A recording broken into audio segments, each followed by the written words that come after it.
Welcome to the dashboard. I'm going to give you a tour of how the dashboard works and what all these little icons and buttons mean and how you can use the dashboard in your work. Let me start by telling you that the dashboard is where the action is at. And what I mean by that is that this is where all of the action items are tracked. There are other places for discussions to happen, for motions to be made, to track documents and wikis, but this is where all of the work items reside. So let me start by introducing you to what are the different kinds of work items. When you create a new item, you have the option to indicate what type of work item this is. So you have features, chores, bugs, expenses, gifts, and recurring items. A feature is the most common work item, in our work at least, and this is something that's new, that's different, that you want to work on. But there's also chores, which are just sort of mechanical things that need to be done, and also bugs, which are something that's wrong. And you can see by all of these different little icons what the different items are. And just so you know, there's always the key located right here, which you can click on, which is a nice little cheat sheet. And you can follow this link to learn more if you want more detail as to what each item is. So let's go ahead and create a feature. This is going to be something that either I want to work on or I think that really needs to get done. Given that we're in the marketing section, let's say create a really good tagline. Be sure to provide as much of a description as possible so that other people know what you're talking about and you can remember when you go back to it later. In addition to indicating what type of item it is, you also have the option at the beginning to estimate how much you think it's worth. In this case, creating a tagline may be a short line, but I think it's going to be a big task to actually decide on it. So I'm going to estimate it at 900 credits. And then once I've done this, I save. Now that you know what all the items are, the next step is taking action and voting, exercising your democratic right in this new way of working together. So how do you do that? The way you vote is by clicking on the orange buttons. A button is orange because it indicates that you haven't yet voted on it. So as you can see, I've voted on these items that already say agreed, but I haven't yet voted on the items with the orange button. So for example, a typo on the home page, yikes, we definitely need to fix that. So in this case, I would agree. However, what's important to note here is that I have different options. I can agree, I can be neutral, which means I don't really care either way. I can be against something, or I can block it. And the difference between these last two is that if you're against something, it means that you don't quite agree with it, but you're not so opposed to it that you don't want it to move forward at all. You just don't quite agree with it. However, every member has the opportunity to block an item. And when I block it, that means it's not going to move forward until I remove that block. And when you indicate to block something, you have to give a reason as to why you are blocking it. Once I have cast my vote, I can see not only my vote, but the votes of others and the tally of both binding and non-binding votes. Again, only binding votes move an item forward. The non-binding votes are merely an indicator of what folks generally think. Apart from agreeing to an item, you also have the chance to vote on what you think the priority of the item is. In order to do that, you click right here and you see you can up the priority, you can be neutral, or you can downvote the priority. I'm neutral on this item. However, the typo on the homepage, I think that's really important. So I'm going to vote that up. The next area to cast your vote is in the estimation. Now keep in mind there's going to be a separate screencast that will go into much more details about the implications and processes of the estimation. But know that in order to estimate, you click right here on this question mark, which indicates that you haven't yet cast your vote, or here where you have the dice, which shows you the average estimate, and you see this once you have already cast your vote. You'll also be able to see other people's estimates only once you have estimated the item.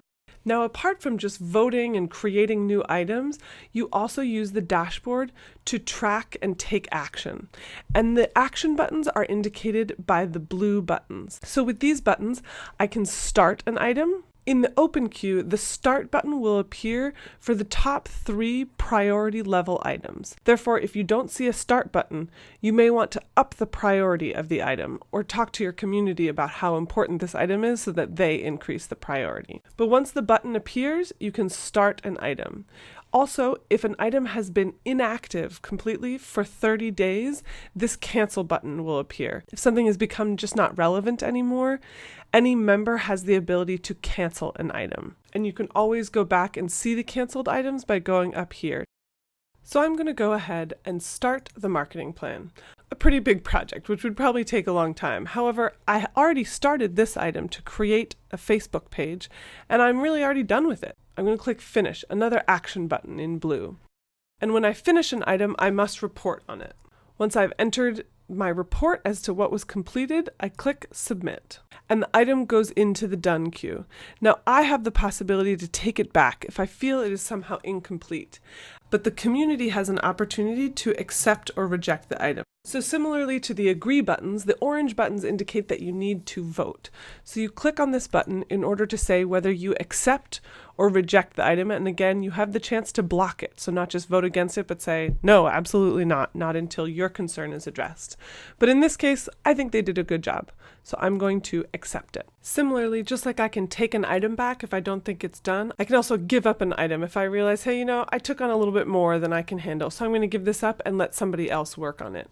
Now, interestingly, if somebody had joined me in that item, when I gave it up, ownership would be transferred to that other person who I was working with, and they can continue the work forward. In the meantime, Sharif has started this item, Create Twitter Account. We see a new blue button, which is this Join button. Now, Sharif will be the owner of the item, but I can join him in this work. Now, much like the Take Back or Give Up button, another red button indicating reversal of action is the Leave button. If I no longer want to work on this item with Sharif, I can just leave it, and it goes back to just Sharif being in charge of it. So we've now reviewed pretty much all the buttons and things that you see on the screen here, and all the actions and voting. Next, it's important to know how you can kind of dive deeper into an item, and there's two ways to do that. First, you can expand the view of an item using these little arrows, and from here you can modify things, you can add a to-do, you can comment, and you can also take other actions down here. This is also very useful. If you want to share this particular item with somebody, this is the URL, so take note of this one. I use this a lot. Now, the other way to look at the item is to open up a lightbox. Now, the lightbox I find very helpful, and there's going to be a whole screencast showing you all the different things that you can do in the lightbox, so be sure to check that out if you're curious. But just know that all of the actions that you've taken in the dashboard, you can take in the lightbox and more.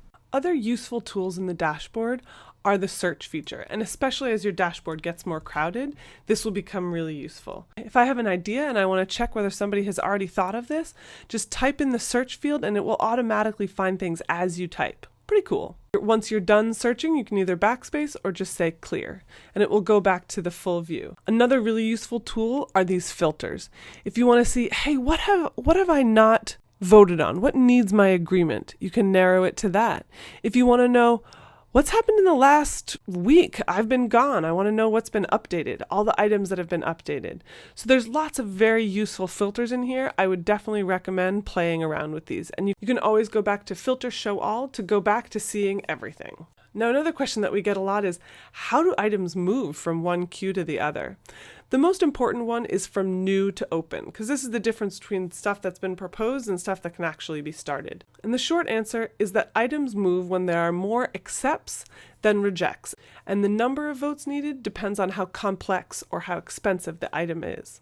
And if you want more information, you can always click on these little help bubbles, which will give you a sense of how things move, or you can always go to our help site to dig in and get a bit more detail about how this works. Now, the last thing I want to show you is retrospectives. A retrospective occurs once 2,000 or more credits worth of work has been completed, and it will start automatically, and you will get a notification when that happens. This isn't a very exciting retrospective because it only includes me, but there will be another screencast that goes into detail as to how retrospectives work. And if you're using credits, I definitely recommend checking out that screencast.